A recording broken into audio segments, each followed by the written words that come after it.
use the STAR method, use the STAR method, use the STAR method.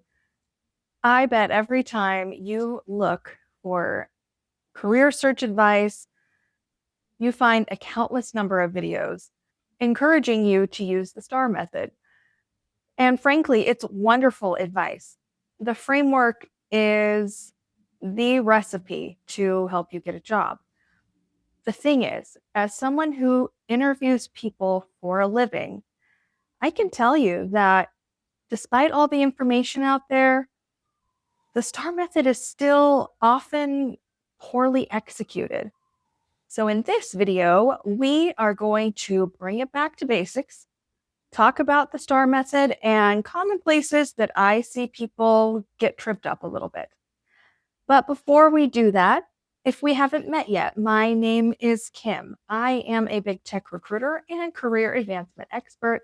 I help professionals make more money. So please subscribe to my channel. I'd love to see you back here again, especially if you want to make more money in 2026. In order to establish a baseline, make sure we're all on the same page, let's talk about what the STAR method is. The STAR method is just a framework. It's a way for interviewees to respond to behavioral interview questions. You know something is a behavioral interview question by how it's constructed. It'll sound like, tell me about a time when, or give me an example of an instance when.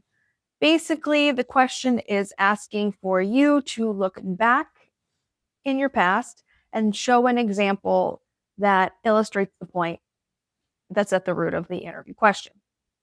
It's important to note here that the STAR method framework really only works for behavioral interview questions.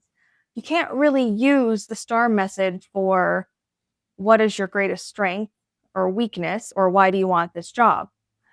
So if people say to use only the STAR method, that's the first misuse of the framework. So just be mindful, only for behavioral interview questions.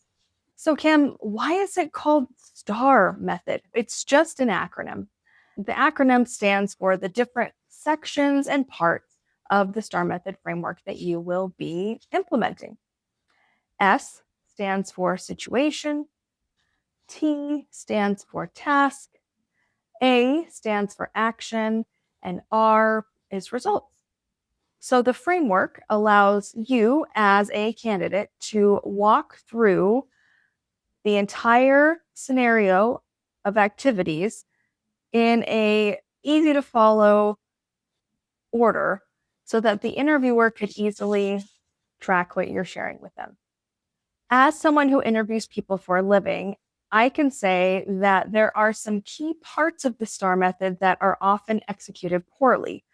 The first would be in the situation task section.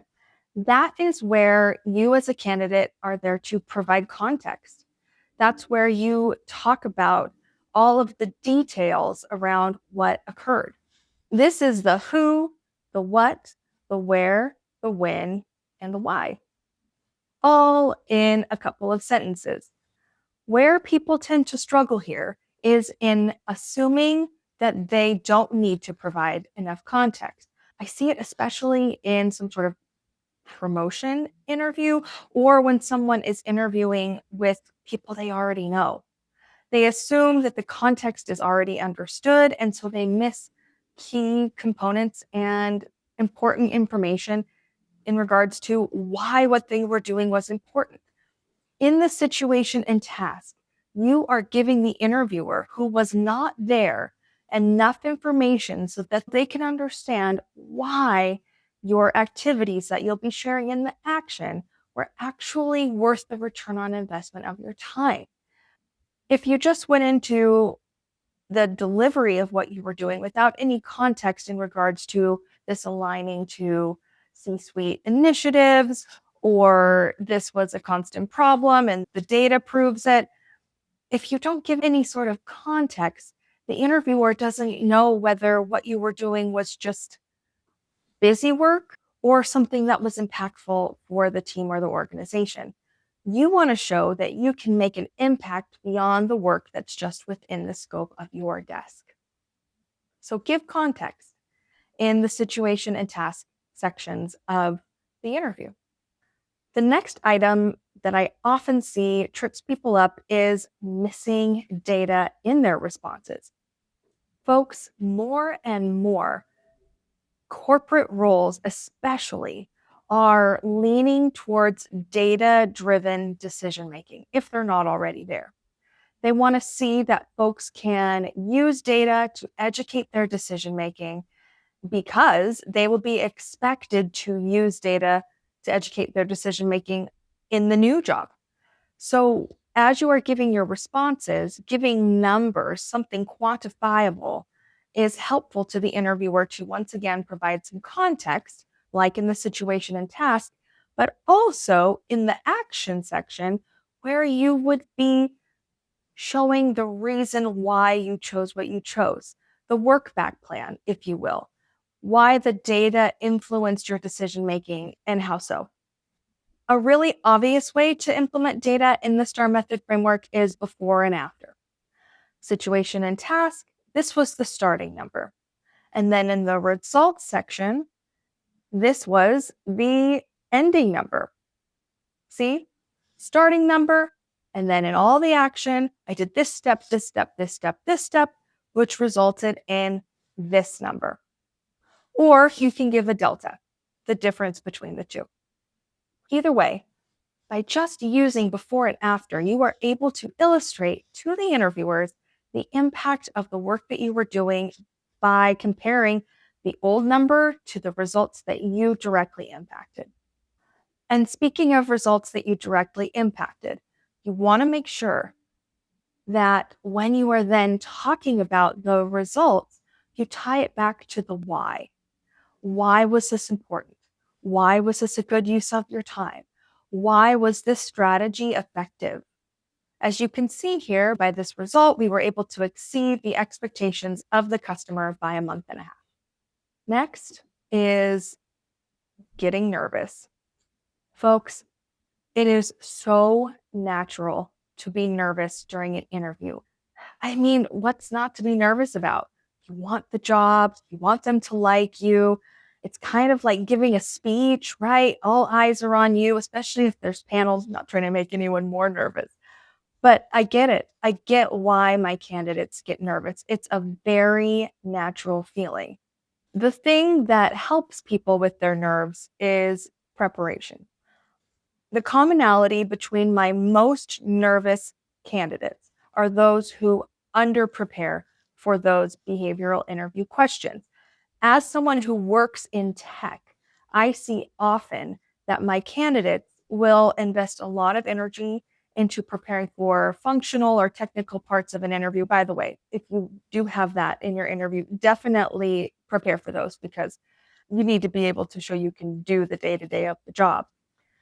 But ultimately, because so much time is invested in the technical or functional parts of the interview, the behavioral interview questions tend to be overlooked, and therefore, people struggle with them because they're nervous. So, as a learning from people who have come before us, invest some time in preparing for those interviews. When I was a graduate teaching assistant for Intro to Public Speaking, I used to tell my students all the time that their speech preparations should mimic the speech day as much as possible. This is what I mean. You oftentimes, as a candidate, know quite a few of the variables. Many times, recruiters will share with you topics or sample questions to prepare for. You often know how many rounds of interviews there will be and the length of interview, right? So you know quite a few of the variables. You just don't know the specific questions that are going to be asked. So knowing all of those things, you can then recreate quite a bit of the interview scenario. So what you want to do is treat your preparations like it's the interview day. You want to recreate any of the variables that you already know, like length of interview, topics, or sample questions that you received from the recruiter. Once you have those, you can fill in the rest with either an AI bot or just through your own knowledge about the process. The next thing that you want to do is practice your responses out loud. I know that might feel silly, but by practicing your responses out loud, it builds a little bit of muscle memory in your body so that you're used to telling that story in the STAR method. We don't talk in the STAR method at social gatherings and parties and stuff. So this might feel a little bit different. In order to get used to that and have it not feel so awkward on the interview day, I encourage you to practice out loud. Now, I'm not saying memorize it word for word. This is still a conversation between you and another person. So just remember that you are more getting used to telling your story and also being able to pivot slightly based off of the questions that are being asked of you. I would also practice in front of someone that you trust, someone who you know will give you honest feedback and will be helpful. By treating your interview responses this way, it is going to give you less things that you have to remember to do on the interview day when you're already feeling a little bit nervous. Then you can focus your energies on answering the question that's being asked, giving the most impactful response or answer, and engaging well with the interviewer. Thank you so much for watching this video. Please forward this to someone who's currently interviewing if you think it will help them out. And once again, subscribe to my channel. I post twice a week and I'd love to see you back here again. Thanks so much. God bless and happy job hunting. Bye-bye.